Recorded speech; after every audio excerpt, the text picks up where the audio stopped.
ஜார்க்கண்ட் மாநிலத்தில் முதற்கட்டமாக இன்று 43 சட்டசபை தொகுதிகளுக்கு தேர்தல் நடக்குது. காலை 8 மணி முதலே ஓட்டுப்பதிவு விறுவிறுப்பாக தொடங்கி நடைபெற்றுட்டு இருக்கு. பொதுமக்கள் ஆர்வத்தோட வாக்களிச்சிட்டு இருக்காங்க. பல்வேறு இடங்களில் பலத்த போலீஸ் பாதுகாப்பும் போடப்பட்டிருக்கு. ஜார்க்கண்டில் ஜார்க்கண்ட் முக்தி மோர்ச்சா மற்றும் காங்கிரஸ் கூட்டணி ஆட்சி நடக்குது. முதல்வராக ஜார்க்கண்ட் முக்தி மோர்ச்சா கட்சியின் தலைவர் ஹேமந்த் சோரன் இருக்காரு. இங்கு 2 கட்டங்களாக சட்டசபை தேர்தல் அறிவிக்கப்பட்டிருக்கு. நவம்பர் 13, நவம்பர் 20ன்னு 2 கட்டங்களாக சட்டசபை தேர்தல் நடைபெறணும். அதன் பிறகு நவம்பர் 23ஆம் தேதி ரிசல்ட் வெளியாகணும் தேர்தல் ஆணையம் சொல்லியிருக்காங்க. ஜார்க்கண்டை பொறுத்தவரை மொத்தம் 81 சட்டசபை தொகுதிகள் இருக்கு. இங்கு ஒரு கட்சி தனித்த ஆட்சியை பிடிக்க 41 தொகுதிகளை வெல்லணும். இந்த தேர்தலில் காங்கிரஸ் மற்றும் பாஜக கட்சிகள் கூட்டணி அமைச்சு போட்டிட்டு இருக்காங்க. காங்கிரஸ் கூட்டணியில் முதல்வர் ஹேமந்த் சோரனின் ஜார்க்கண்ட் முக்தி மோர்ச்சா கட்சி, காங்கிரஸ், லாலு பிரசாத் யாதவின் ஆர்ஜேடி, இடதுசாரிகள் கூட்டணி அமைச்சு போட்டிடுறாங்க. இதில் காங்கிரஸ் 30 தொகுதிகளில் மட்டுமே போட்டியிடுது. பாஜக கூட்டணியில் ஏஜேஎஸ்யூ, ஐக்கிய ஜனதா தளம், எல்ஜேபி இருக்காங்க. பாஜக 62 தொகுதிகளில் போட்டியிடுது.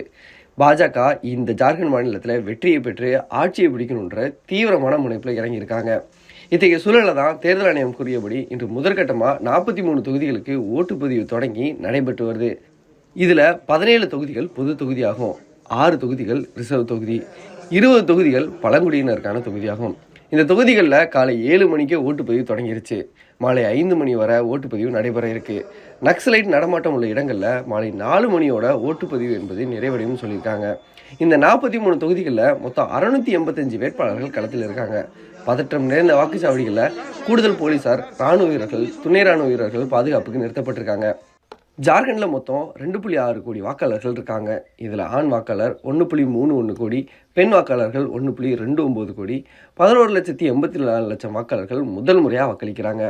வாக்குப்பதிவுக்காக 15,344 வாக்குச்சாவடிகள் அமைக்கப்பட்டிருக்கு.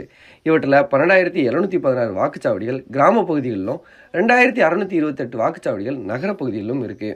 1,152 வாக்குச்சாவடிகளை முழுமையாக பெண்களே நிர்வகிப்பர்னு மாநில தேர்தல் அதிகாரி கே ரவிக்குமார் அறிவிச்சிருக்காரு. இன்று முதற்கட்டமாக நடக்கும் தேர்தலில் ஜார்க்கண்டோட முக்தி மோர்ச்சா கட்சியிலிருந்து பாஜகவுக்கு தாவிய முன்னாள் முதல்வர் சம்பாய் சோரன் சராய்கிலா தொகுதியில் போட்டியிடுறாரு. அதே போல் 6 கேபினட் அமைச்சர்களும் களத்தில் இருக்காங்க. அதன் பிறகு மீதமுள்ள தொகுதிகளுக்கு நவம்பர் 20ஆம் தேதி 2வது கட்டமாக தேர்தல் நடைபெற இருக்கு என்றது குறிப்பிடத்தக்கது.